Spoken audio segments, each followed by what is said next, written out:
Good day, ma'am. I am Ivy Sotomayor, the reporter of Chapter 9 entitled Personal Selling and Sales Promotion. What is personal selling?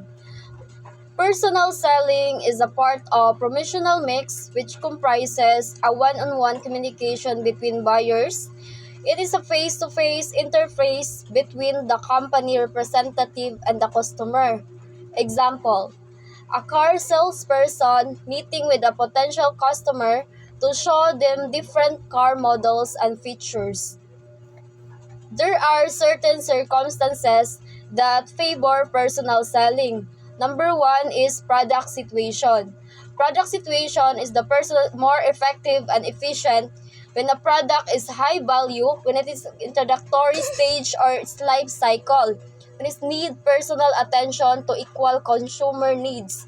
There are aspects that include in product situation. Number one is the market position, popularity, how popular is the product, sales, what are the product sales, it is decreasing or increasing, reviews, kanang bitaw mga reviews sa mga customers if kanang or complaint on and the changes. Number two, market situation. Personal selling is effective when a company serves small number of big-size buyers or small local market. Market situation, there are aspects that include in market situation.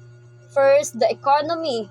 Economy if na kanang unsad ba kini or wa, and then customers, mga trends kanang bitaw mga trends, and also the technology.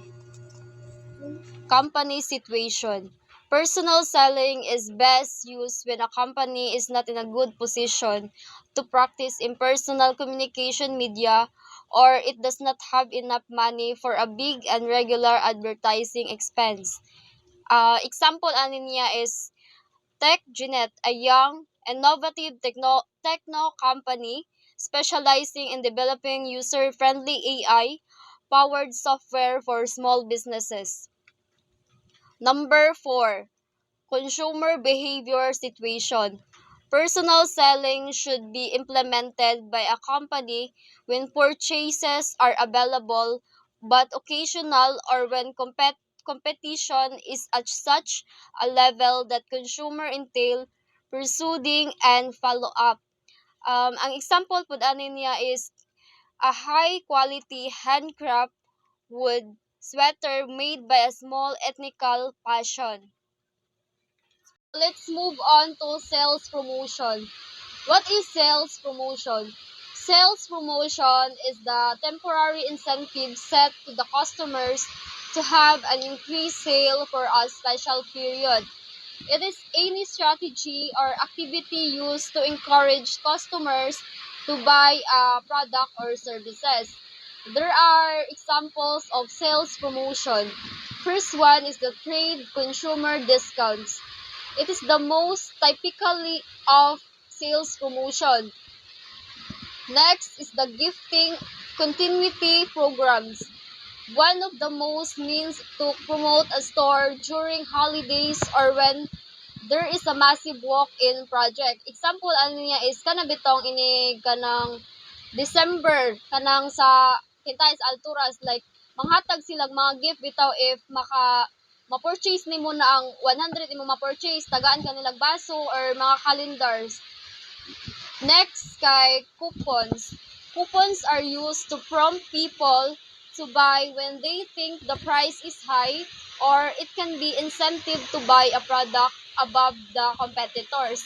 Example ani is kanang sale sa Shopee, like 12/12 kana bitaw maghatag sila coupons aron kanang mo-boost ilang sales, kanang daghan magmupalit if kanang free shipping bitaw mahatag sila shipping. Next is the financing. Financing is a creative among several types of sales promotion. Example ani niya is kanang financing kay kanang home credit. Next is the sampling. Sampling is cheaply used in the fast-moving consumer goods industries such as perfumes, deodorants, soaps, or even eatables. Example niya is kanang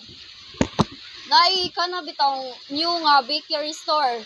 Kanang gusto sila mo-boost ang sale or manon bitaw ilang bakery, so kanang mag pre-taste sila sa product, so mupalit jud ka kay nag pre-taste man sila. So next kay bundling. Bundling is when a store place a combination of products on sale for the same price. Example niya is kanang t-shirt nga 500 nya sa Pikas na t-shirt og short na 500 ra. So ato jud kamo mupalit ang bundle bitaw kay same ra silang price, same ra pud silang quality, nag-sale man sila para mo-boost ilang sale. Next kay contest. There are different forms of contest which can be administered to collect more customer information or to prompt the customer to try the product or to build awareness about a new retail stores. And that's all. Thank you.